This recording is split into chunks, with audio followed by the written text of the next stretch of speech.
막달라 마리아가 가서 제자들에게 내가 주를 보았다 하고 또 주께서 자기에게 이렇게 말씀하셨다 이르니라.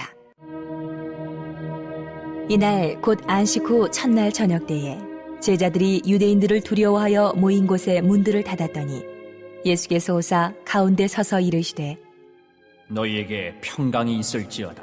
이 말씀을 하시고 손과 옆구리를 보이시니 제자들이 주를 보고 기뻐하더라.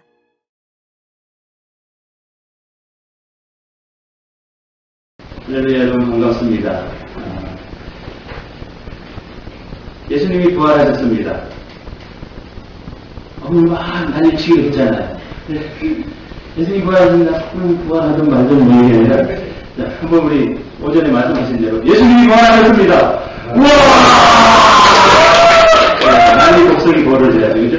예수님이 부활하셨는데 너 로또 1등 맞았어. 1등 계속 맞았어. 그러겠습니까? 예수님이 부활하신 것은 그것과 비교가 되지 않을 정도로 큰 기쁨이고 대단한 소식입니다. 예수님께서 부활하신 것을 여러분 믿습니까? 네. 예수님을 십자가에서 못 박아서 죽였던 그 사람들이 있었습니다. 그 사람들은 예수님을 하나님의 아들이라고 인정하지 않았습니다.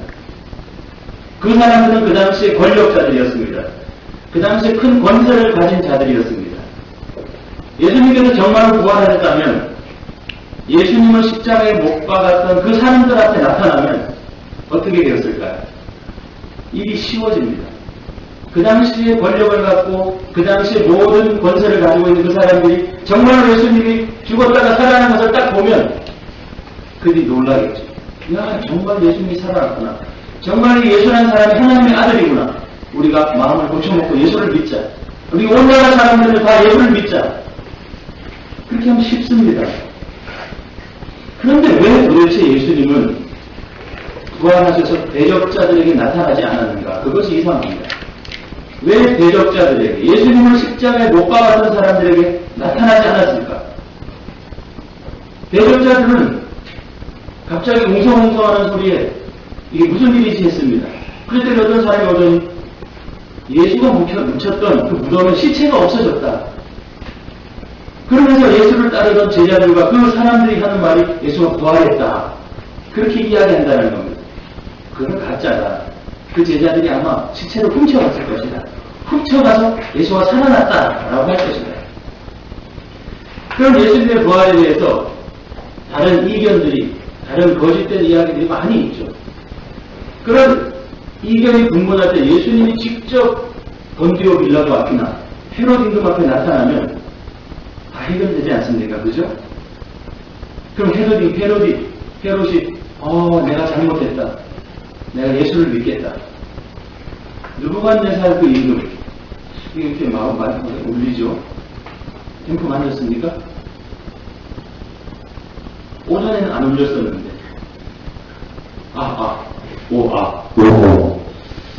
밥을 먹었더니 힘이 나서 그런가요?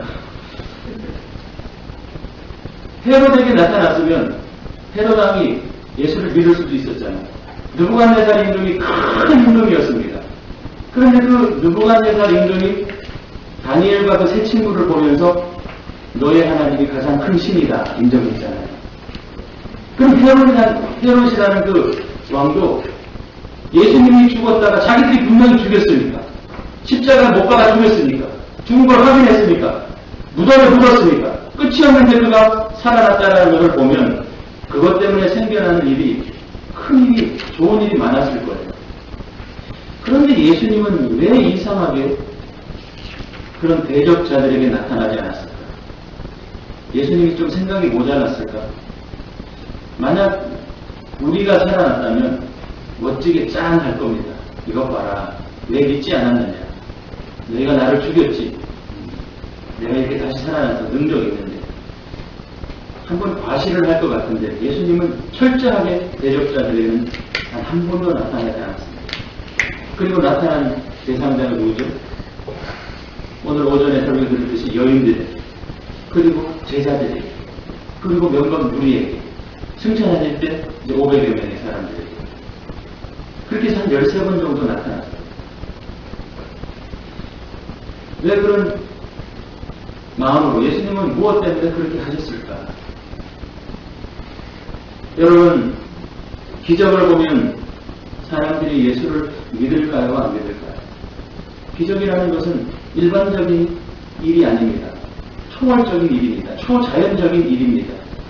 사람의 힘으로 할 수 없는 것이 되었을 때 우리가 기적적으로 이적이다 라고 이야기합니다. 그와 비슷한 용어가 요한복음에서 나오는데 요한복음에서는 뭐라고 말한다고 했죠? 표적이다 그렇게 이야기해요. 요한복음에서는 표적이다. 이적은 무엇이고 표적은 무엇이냐? 여러분 혹시 기억합니까? 제가 한 8개월 전에 그 설교를 했었는데 8개월 전 그거 기억하면 여러분 하산해야 됩니다. 지난주 것도 잊어버려주면 저는 고맙죠. 그 이적이나 표적이라는 것은 사실은 비슷합니다. 그러나 다른 것이 하나 있는데 뭐냐면 이적은 초자연적인 사람의 힘으로 할 수 없는 그러한 능력을 말하는 것이지만 표적이라는 것은 그 초자연적인 이적을 통해서 하나님의 영광을 드러내는 초자연적인 기적을 통해서 예수님이 하나님의 아들이심을 증거하는 것을 우리가 표적이라고 이야기합니다.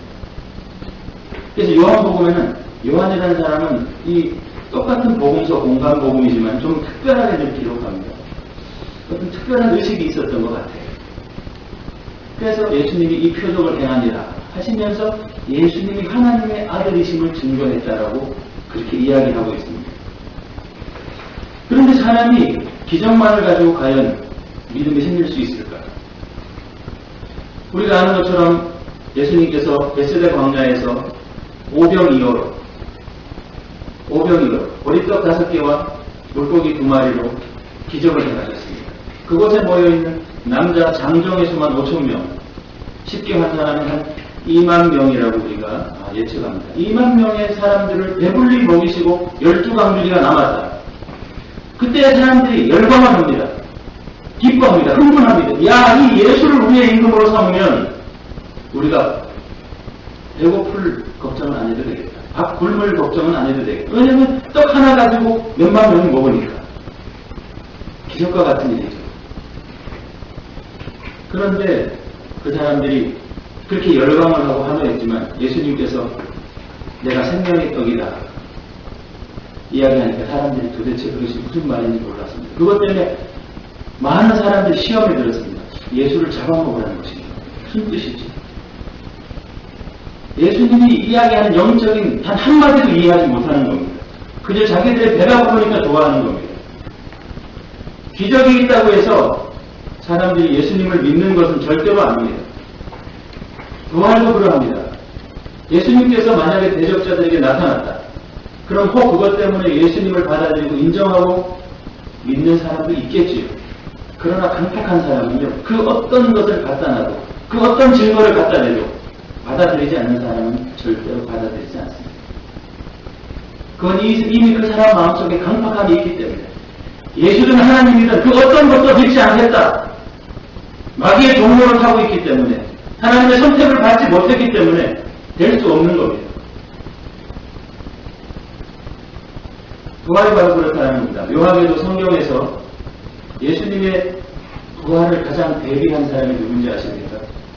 대비했다고 하면 여러 가지 의미가 있지만 예수님의 부활을 예수님이 부활하면 어떡하지? 라고 생각한 사람은 대적자들이었어요. 예수님의 대적자. 예수라는 사람이 살아있을 때 죽은 다음에 다시 살아난다고 하더라고요. 아, 그럼 진짜 살아나면 어떡하지? 어떻게 그것을 해결하지? 다시 붙잡아야 되나? 그것은 예수를 따르던 자들이 아니었습니다. 예수를 따르던 제자들이 아니라 예수님을 십자가에 죽였던 대적자들이 예수님의 부활을 고민했습니다. 근데 진짜 예수님을 따르던 제자들이나 여인들은 예수님의 부활을 꿈에도 생각 못했습니다. 예수님이 죽은 걸로 끝이 난 줄 알았습니다. 그래서 무덤에 가서 향유를 부으려고 여인들이 무덤을 찾았던 거죠. 부활하시겠다. 그 말을 기억했으면 예수님의 부활을 맛보기 위해서 그 돌덩이를 어떻게 굴릴까 고민할 필요도 없이 예수님의 부활을 기쁨으로 맞는 준비만 하면 되는데 시체를 보관하는 그 준비만 하고 그 무덤을 찾았다라는 겁니다. 부활이 온 많은 사람들에게 큰 능력을 가지고 있다는 것을 사단도 잘 알고 있습니다. 그래서 계시록으로 넘어가면 사단이 그 부활이라는 그것을 악용합니다. 그건 뭐냐면은 사단의 지상의 대리자를 우리가 짐승이라고 요한계시록에서는 표현하고 있습니다. 그 짐승이 그리스도를 흉내냅니다. 그러다가 빡 죽어요. 사실은 죽은 척 하는 겁니다. 죽은 척 하다가 많은 사람들이 놀라가지고 이게 어떻게 된 거지 할 때 딱 살아나는 겁니다. 그걸 부활했다! 이래가지고 사람들이 와 어떻게 저럴 수가 있냐? 우리가 부활했다 할 때 와 하는 것처럼 그 짐승이 죽은 척 하다가 딱 살아나니까 많은 사람들이 거기 현혹돼서 따라가고 있는 겁니다. 그것이 계시록 13장에 나왔죠. 현혹되어서 그 짐승을 따로 숭배합니다. 그 짐승이 교묘하게 부활의 효과를 노리고 있습니다. 사람들을 미혹합니다. 그러나 많은 사람들이 짐승을 따르는 것은 참 믿음과는 거리가 멉니다. 믿음으로 짐승을 따르는 것이 아닙니다. 기적이 현혹돼서. 기적이 현혹돼서 쫓아다니는 사람, 그 사람들은 믿음이 있는 것이 아닙니다. 예수님을 쫓아다니는 그 많은 수많은 무리들, 성경에서는 주로 무리들, 군종들이라고 이야기하는데 그 사람들이 다 믿는 사람이 아니었어요. 그 중에 믿는 사람들은 일부였습니다. 대부분의 사람이 떡을 얻어먹고 병을 고치려고 예수님을 믿으려고 온 사람들은 아니었습니다. 그 중에 특별히 은혜를 입어서 병을 고침을 받고 구원까지 받은 사람들이 개중에 있죠. 그러나 대부분의 군종들은 여전히 예수님의 능력을 체험하고 자기들의 이득을 본 다음에 뒤로 돌아가서 또 다른 세상을 향해서 가고 어느 순간에 예수를 십자가에 못 박아라 하고 말도 안 되는 소리를 외치고 있습니다. 예수가 필요할 때는 예수 앞에 와서 있고 예수가 필요치 않을 때는 세상에 가 있다. 여러분 그것이 맞습니까? 틀립니까? 예수가 필요할 때가 있고 예수가 필요 없을 때가 있습니까? 예수님은 언제나 우리에게 필요합니다. 예수님이 필요할 때 예수님 앞에 오는 것이 당연하죠. 그렇다면 우리가 예수님을 떠날 수 있는 예수님이 필요 없을 때는 도대체 언제입니까? 이제 배가 부르니까 예수님이 필요 없습니까? 이제는 잠잘 시간이니까 예수님이 필요 없습니까? 아니요, 예수님은 언제나 필요합니다. 항상 필요합니다. 반드시 필요합니다. 할렐루야. 아멘. 그렇습니다. 예수님은 언제 어느 때든지 누구에게든지 필요한 분이십니다. 그것을 절대로 잊어버리면 안 됩니다. 예수 그리스도의 부활은 사람들을 믿음에 이르게 하는 놀라운 증거가 됩니다. 동시에 어떤 사람들은 믿음을 이루지 못하게 하는 걸림돌이 되기도 합니다. 어떻게 죽은 사람이 살아나? 난 그거 믿지 못하겠다. 이런 사람이 있어요. 믿지 않는 사람들과 이렇게 이야기를 하다 보면 가끔 이제 어떤 논쟁을 합니다. 그런 중에 대부분 어떤 이야기가 죽은 사람이 어떻게 살아나냐? 그런 거짓말을 하면 난 못 믿겠다. 세상 사람들은 믿을 수가 없는 일입니다. 이해할 수도 없습니다. 세상이 줄 수도 없고 세상이 이해할 수도 없는 그런 예수 그리스도의 그 능력, 예수 그리스도의 참동한 예수는 죽지만 살아난다. 우리는 믿음 안에서 고난을 받지만 그건 고난은 곧 영광을 나타내는 것이다. 그러한 역적을 모르는 겁니다. 그런 정말로 획기적인 놀랄 만한 그런 역적을 모르는 그 사람들은 세상 속에서 죽어져 가고 있습니다. 그러나 우리 믿는 사람들은 세상 속에서는 죽어져 가지만 하나님을 향해서 점점 더 올라가 독수리같이 올라가. 그래서 하나님과 가까워가는 겁니다. 하나님과 가까워가면서 하나님의 은혜를 체험하면서 하나님의 말씀을 깨달으면서 살아가는 이들이 복되도다. 그렇게 이야기합니다. 예수님께서 사회적으로 영향력 있는 사람들 앞에서 나타나서 부활하신 모습을 나타내 보이시고 더 많은 사람에게 혹 알리셨을지라도 결과는 마찬가지였을 겁니다. 예수님이 바보라서 그 사람들 앞에 안 나타난 게 아닙니다. 그 사람 앞에 나타나봤자 믿을 수 없는 사람들은 믿지 않는 겁니다. 예수님께서는 왜 여인들과 그 제자들에게만 나타나셨을까? 많은 신학자들이 그거에 대해서 생각해 보았는데 복음의 완성을 위해서 아마 그랬을 것이다. 그렇게 이야기합니다. 왜냐하면 그 여인들과 그 제자들이 복음을 증거해야 될 자들입니다. 예수를 증거해야 할 자들은 바리새인이 아니었고요. 빌라도가 아니었고 헤롯이 아니었습니다. 그들은 예수를 증거할 필요가 없는 자들, 예수를 증거 못할 자들, 예수를 증거 안 할 자들이었습니다. 예수를 증거하는 자들은 누구냐면 예수님의 무덤을 찾아왔던 그 여인들, 예수님에게 말씀을 배웠던 그 제자들이었습니다. 그래서 그들에게 나타나셔서 그들을 격려하는 겁니다. 그들이 의심할 때에 손을 내밀어 보이는 겁니다. 그들이 낙담하고 엠마오로 내려갈 때 그들에게 말씀을 풀어주고 그들에게 격려하면서 예수님 앞에 다시 한번 힘을 내게 하는 겁니다.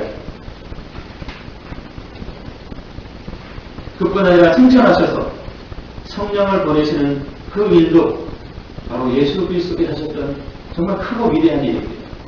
예수 그리스도께서는 이 땅을 떠나셨지만 예수 그리스도께서는 우리에게 복에다 성령을 주셨습니다. 그래서 예수님이 우리와 함께 있을 때 똑같이 그렇게 역사하시고 그렇게 능력을 주십니다. 그런 놀라운 능력을 우리들은 절대로 잊으면 안 됩니다.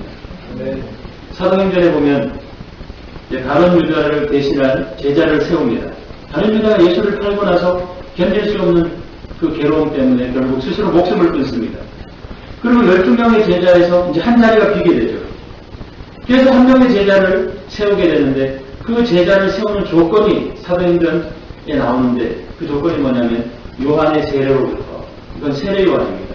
요한의 세례가 있는 그때부터 시작해서 우리 가운데 올리어 가신 예수 그리스도께서 승천하신 그 날까지 예수께서 우리 가운데 출입하실 때에 항상 우리와 함께 다녔던 자들, 요한의 시대 때부터 예수님이 공생애를 시작할 때부터 우리와 함께 있었던 자들 중에서 뽑아야 된다. 이것은 예수 그리스도의 전 생애와 함께 했다는 겁니다. 예수님의 사역 전체의 목격자예요. 예수님의 하신 일을 친히 목격하고 예수님께서 하셨던 그 능력을 체험하고 예수님이 말씀하셨던 것을 가슴 깊이 깨달았던 그 사람들이 바로 부활의 증인이 되어야 된다. 여러분 예수님의 부활을 믿습니까? 네. 아멘. 그렇다면 바로 여러분들이 부활의 증인입니다. 부활을 알고 부활을 믿는 자가 부활의 증인입니다. 공부를 많이 한 사람이 부활의 증인이 아닙니다. 돈을 많이 가진 자가 부활의 증인이 아닙니다. 얼굴이 이쁘다고 부활의 증인일까요? 그렇지 않습니다.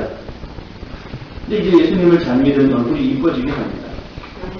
영희자매가 이제 이뻐지고 있잖아요. 안녕. 비웃네요, 저.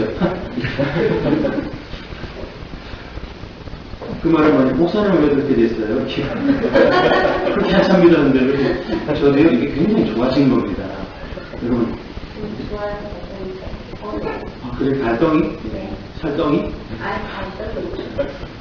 아, 진짜 옛날에는요, 조금 이렇게 무시무시했어요. 말하지 않아도 될 수 있는.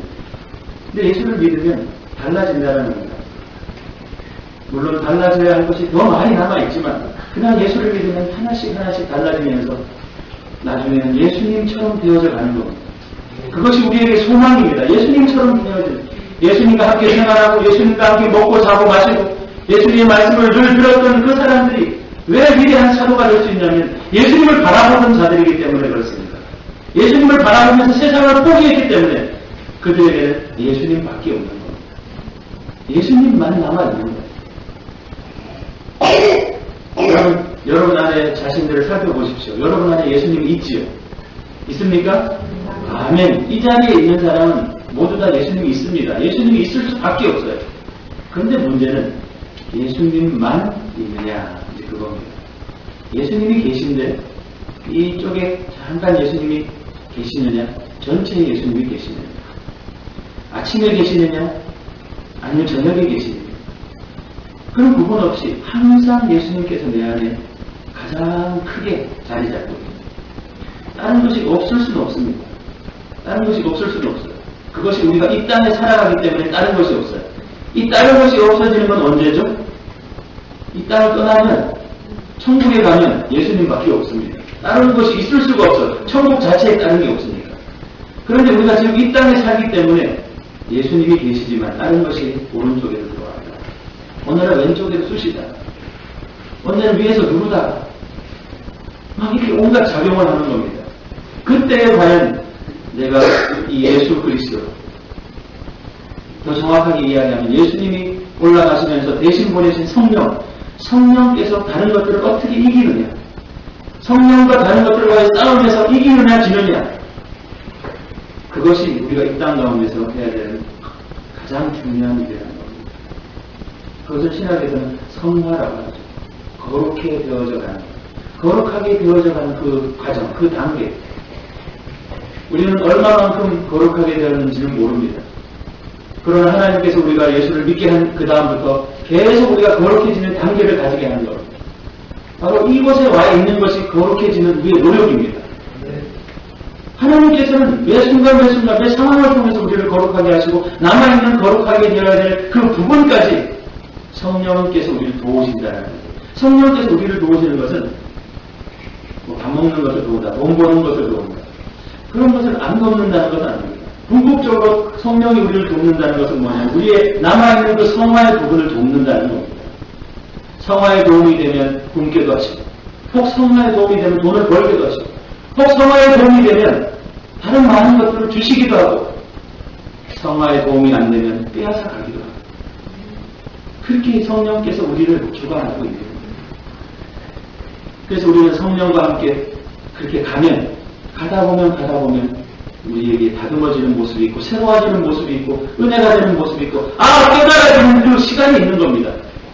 어느 한순간부터 깨달으면 제일 좋죠. 그러나 한꺼번에 모든 것을 깨달을 수 없습니다. 어느 때인가 실타래가 풀리지 않다 어느 한순간 확 풀려버릴 때가 있습니다. 그래서 중간에 포기하면 되지 않습니다. 지금까지 애쓸 그 노력한 순간이 있기 때문에 그것이 어느 순간인가 무뎌졌다가 뭐 썩 좋은 비유는 아니지만 제가 가끔 중국집에 뭐 짜장면도 시켜먹고 짬뽕도 시켜먹고 근데 그 배달 오는 사람이 스티커를 줘요. 스티커를 붙이라고 합니다. 이게 뭐죠? 50장 모으면 탕수육을 줍니다. 그래요. 30장 모았어요. 반만 주면 안 됩니까? 안 됩니다. 50장을 모아야 되는 겁니다. 여러분 49장을 모았어요. 그런데 그것이 안 된다고 갖다 버릴 겁니까? 한 번 더 시켜 먹어요. 그걸 위해서라도 시켜 먹어야죠. 우리가 애쓴 것은 없어지는 것이 없습니다. 계속 모아져 있는 겁니다. 예수님이 그걸 다 기억하고 있어요. 그래, 너가 나를 위해서 애썼구나. 오늘도 예배를 왔구나. 오늘 예배 와서 한 주도 했구나. 기억하고 있는 거야. 너 중요한 일도 했잖아. 너 정신을 못 차리는구나. 예수님 너무 기뻐하는 겁니다. 좋죠, 예수님이 기뻐합니다. 왜 그러냐면 준성이가 와서 예배에 딱 앉아있죠. 준성이가 예배에 앉아있죠. 이게 귀한 겁니다. 집사님은 와도 안 하고 그 믿음이 있잖아요. 애들은 올 때마다 조금씩 배워가는 거거든요. 그 부모가 어려운 거예요. 애들을 위해서 해야 될 것이 많고. 이 목동 쪽에 가면 부모가 공부합니다. 왜요? 애들을 가르치려고. 학교 다닐 때보다 더 열심히 한대요. 그만큼 어려워요. 여러분 예수님께서는 우리가 행했던 것을 잊지 않고 기억하십니다. 1점, 2점. 우리가 볼 때는 50이 돼야지 결과가 나타나니까 아무 소용이 없는 것 같아요. 그러나 예수님께서는 그때가 차면 흘러 넘치는 그 순간이 있는 겁니다.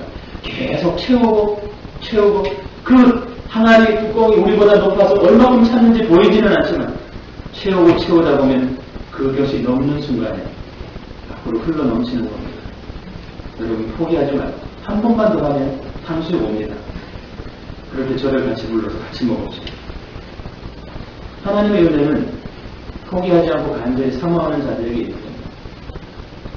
그래서 예수님께서는 세상의 권력자들에게 나타나지 않고 하나님의 은혜를 사모하는 약한 자들, 하나님의 은혜가 아니면 살 수 없는 그 연약한 자들을 택한다는 겁니다. 약할 때 강한 되시고 약한 자를 들어서 강한 자를 부끄럽게 하신다는 겁니다. 참 신기하죠. 그것이 우리 기독교의 신비라는 겁니다. 대단한 사람 들어서 한 번 쓰면 큰 일을 할 것 같은데 대단한 사람은 안 씁니다. 왜냐하면 그 대단한 사람은 대단한 것을 자랑하기 때문에 내가 이렇게 대단하다, 내가 이렇게 잘났다. 그렇게 하면 하나님의 영광이 드러나지 않습니다. 그러니까 약한 자들은 내가 할 수 없는 일이었는데, 내가 도무지 생각도 못한 일이었는데 그것을 하고 이것이 어떻게 된 일입니까? 사람이 물어봤을 때 하나님의 은혜입니다. 그 말밖에 할 수가 없어요. 다른 말은 뭐라고 할 수 있겠습니까? 그죠? 예수님께서 제자들과 여인들에게만 나타나시는 또 하나의 이유는 제자들을 완성하기 위해서 그랬다라는 겁니다. 제자들을 완성하기 위해서. 예수님께서는 처음부터 사회적인 영향력이나 유력함을 제자들의 선택 요건으로 삼지 않았습니다. 뛰어난 사람, 공부 잘하는 사람, 훌륭한 사람을 택하지 않고 사회적으로 보잘것없는 자들을 택했다라는 겁니다. 그래서 그들이 자라나는 것, 그들이 성장하는 것, 그들이 하나님의 사람으로 만들어가는 그 모습. 다른 주변의 사람들이 제 베드로를 봤을 때 베드로 욱하기만 잘하고 시끄럽고 앞뒤 말도 안 되고 한 말을 지키지도 않고 이런 사람이었는데 나랑 똑같네요. 그죠? 찔리는 사람. 무슨 말을 하는지는 모르죠. 욱하기만 잘하고 앞에 말도 뒤에 말도 다르고 약속한 걸 지키지도 않고 그런 베드로를 봐왔던 사람들이 베드로가 변화되는 모습을 보는 겁니다. 그 2년 3년 사이에 와 베드로가 그렇게 죽음을 무서워하고 어린 아이 앞에서도 몸을 비비꼬면서 도망가고 하는 그 베드로가 성령을 받은 다음에 죽음 앞에서 감옥에 들어가서도 담대하게 복음을 증거하는 그 모습을 보면서 사람들이 놀랍다 하는 겁니다. 야, 그 제자가 되어져가는 그 과정, 제자가 되어져가는 그 길, 우리도 지금 그 길에 있는 겁니다. 우리가 그 길에 있기 때문에 오늘 부활하신 예수님을 만나는 겁니다. 여러분 예수님 부활하신 것을 만났죠. 그 예수님 부활하신 것을 만나서 예수님이 우리에게 원하는 것은 그 제자의 길을 완성하라 이겁니다. 과연 우리가 참 제자가 될 수 있을까? 자신할 수는 없지만 그러나 하나님을 믿고 따라가면 우리도 바로 주님께 칭찬을 들을 수 있는 참 제자가 될 수 있습니다. 여러분 용기를 가지십시오. 부활하신 예수님과 만나면 항상 놀랍고 즐거운 일입니다. 그건 세상을 초월하는 죽음으로부터 부름받은 것이기 때문에 그렇습니다. 세상에서는 죽음으로 끝입니다. 그러나 믿는 사람은 죽음으로부터 시작되는 겁니다. 내가 죽을 때 예수가 살아나는 겁니다. 내가 그리스도와 함께 죽었을 때에 내 안에 이제 새로운 영혼이 살아나는 겁니다. 그런 놀라운 그 제자들을 여러분 가슴 깊이 기억하시고 요한복음 21장에 잘 설명하고 있는 디베라 바닷가에서 부활하신 주님께서 제자들이 장차 어떻게 죽을 것인가에 대해서 암시하고 있습니다. 부활의 주님을 만난 곳에서 십자가의 죽음이 암시되고 있는 겁니다. 예수님께서 제자들을 만났을 때 이제는 너희가 앞으로 어떻게 될 것이다. 어떻게 죽을 것이다. 믿음을 지키기 위해서, 복음을 전파하기 위해서, 하나님의 나라를 위해서 정말로 영광스러운 죽음을 할 것이다에 대한 그 말씀을 의미 있게 상징적으로 이야기합니다. 이제 죽음을 이기신 예수님께서는 제자들 앞에 와서 죽으라고 얘기하는 겁니다. 그건 뭐죠? 너희도 나처럼 부활하라는 겁니다. 육신은 죽지만 그러나 나를 위해서, 하나님을 위해서, 천국을 위해서, 복음을 위해서 일했을 때 너희가 다시 살아날 것이다. 고린도전서 15장에는 이 말씀이 있습니다. 사망아 너의 이기는 것이 어디 있느냐? 사망아 너의 쏘는 것이 어디 있느냐? 사망을 불러서 조롱할 수 있는 자가 이미 사망을 넘어섰습니다. 사망을 정복했습니다. 이제 우리는 죽음 때문에, 사망 때문에 걱정할 일이 없습니다. 예수님께서 이미 사망을 정복하셨습니다. 예수님은 부활의 제자로 우리를 부르십니다. 부활의 제자로 오늘 바로 여러분을 부르시고 있습니다. 세상의 목표를 우리가 가지지 않고 세상의 방법을 취하지 않고 이제는 예수님의 방법으로 하나님의 나라를 목표로 해서 여러분 살아가실 때 가장 좋은 여러분이 택하는 방법은 부활의 증인이 되는 겁니다. 부활의 증인이 되면 이 세상에서 하나님의 도우심을 받고 부활의 증인이 되면 그 부활의 핵심인 예수님께서 우리와 함께하는 겁니다. 죽음의 길을 가라. 남들이 회피하고 마다하고 남들이 피해가는 좁은 길을 택하라. 부활의 증인이 되기 위해서 보잘것없는 사람들에게 자신을 전부 내어주셨던 예수님 그분처럼 살아야 되는 겁니다. 힘있고 영향력 있는 사람들 앞에서 나타나신 것이 아니라 처음부터 끝까지 따랐던 예수님과 함께했던 그 사람들에게 나타나셨습니다. 그리고 그 사람들에게 부탁하셨죠. 너희들 땅끝까지 이르러 나의 증인이 되라. 오늘 이 시간 예수님께서 여러분에게 부탁하는 겁니다. 나의 증인이 되라. 사랑하는 준성아, 너는 예수님의 증인이 되라. 준성아, 오늘 예수님이 무슨 무엇을 하신 날이지? 부활하신 날이지. 부화하신 날이 아니라 우리가 계란을 많이 먹으면 그 계란이 부화가 되죠. 오늘 계란을 여러분 4개나 먹고 다들 너무 신나하시던데 그 부활의 신앙을 가지면 안 되고요. 부활. 예수님이 죽음을 이기셨다. 죽음을 이기셨다. 그러니까 이 세상에서 두려울 것이 없다라는 겁니다. 이 세상에서 가장 두려운 건 죽음이거든요. 이 세상을 살아갈 때 이제 여러분을 두렵게 할 것이 없고 여러분을 힘들게 할 것이 없는 겁니다. 여러분 건강 문제 때문에, 여러분 직장 문제 때문에, 자녀 문제 때문에 두려워하지 말고 걱정하지 마십시오. 아멘이 안 나오네. 자녀가 없으셔서 그래요. 그 어떠한 것 때문에도 두려워하거나 걱정하지 마십시오. 왜냐하면 예수님이 우리의 죄를 다 가져가실 때 우리 걱정도 가져가신 겁니다. 그래서 내가 걱정할 것이 없어요. 예수님께 맡긴 겁니다. 내가 얻은 구원을 내가 어떻게 애써서 얻었습니까? 아니요. 예수님이 그냥 주신 것처럼 우리의 걱정과 고난도, 고민도, 절망도 예수님이 다 가져가셨어요. 그래서 미친 듯이 그냥 웃고 즐겁게. 할렐루야. 그렇게 한 주간을 살고 옆에 사람이 왜 그렇게 사냐고 물으면 왜 이렇게 미친 듯이 웃어? 하면은 너는 이 비밀을 모르지? 이 비밀을 알고 싶냐? 아 그거 좋네. 날 따라와봐. 남들이 안 하는 짓을 하면 남들이 하던 그 과정을 똑같이 가지 않으면 남들이 이상하게 바라보고요. 그것이 계속되면 물어볼 수밖에 없습니다. 너 왜 그래? 했을 때 그 사람은 이제 나한테 이제 붙여지는 겁니다. 여러분에게 많은 사람들이 붙여지기를 바라고 주님께서 기뻐하시는 영혼을 구원할 수 있는 큰 일을 감당하는 이번 한 주간이 되기를 소원합니다. 아멘. 아멘. 기도합니다. 하나님 아버지, 하나님의 그 크신 은혜와 사랑을 감사합니다. 하나님의 그 사랑이 예수님을 이 땅에 보내시고 예수님을 십자가에 죽기까지 우리를 사랑하시니 감사합니다. 예수 그리스도의 죽음으로 우리는 죄사함을 받았으며 예수 그리스도의 죽음을 이기신 부활로 말미암아 우리는 하늘나라를 소망할 수 있습니다. 하나님 감사합니다. 지금 흩어져서 우리가 함께 모여서 예배를 드리지는 못하지만 은혜로 교회 성도들 한 사람 한 사람을 기억하시며 그들의 이름을 부르시며 그들의 삶과 함께 하시는 하나님 아버지 감사합니다. 은혜로 교회를 지켜주신 것처럼 은혜로 교회 성도들과 함께 하시며 그들에게 주시는 하나님의 크고 놀라운 그 은혜와 사랑으로 날마다 가득 채워 주시옵소서.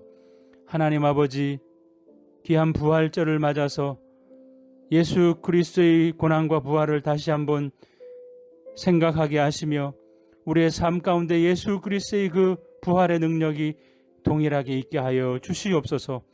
감사합니다. 하나님 아버지 건강을 지켜주시고 삶을 지켜주시고 마음을 지켜주시고 신앙을 더욱더 굳세게 하여 주시옵소서. 감사를 드리며 지금은 우리를 위해서 이 땅에 오셔서 십자가 대속의 피를 흘리신 예수 그리스도의 크신 은혜와 하나님 아버지의 극진하신 사랑하심과 지금도 우리 안에 계셔서 친히 역사하시는 성령 하나님의 위로 충만 교통하심이 오늘도 하나님을 믿으며 예수 그리스도의 부활을 함께 기뻐하며 찬송하기를 원하는 모든 은혜로 교회 성도들 머리머리 위에 그들의 가정과 자녀들과 생업과 비전과 건강 위에 지금부터 영원까지 함께 있을지어다. 아멘. 아멘. 감사합니다. 모든 예배를 마쳤습니다. 우리 하나님께 감사의 박수 함께 드립니다. 우리 맛있는 식사하시고 또 한 주간 잘 보내시기를 축복합니다. 감사합니다.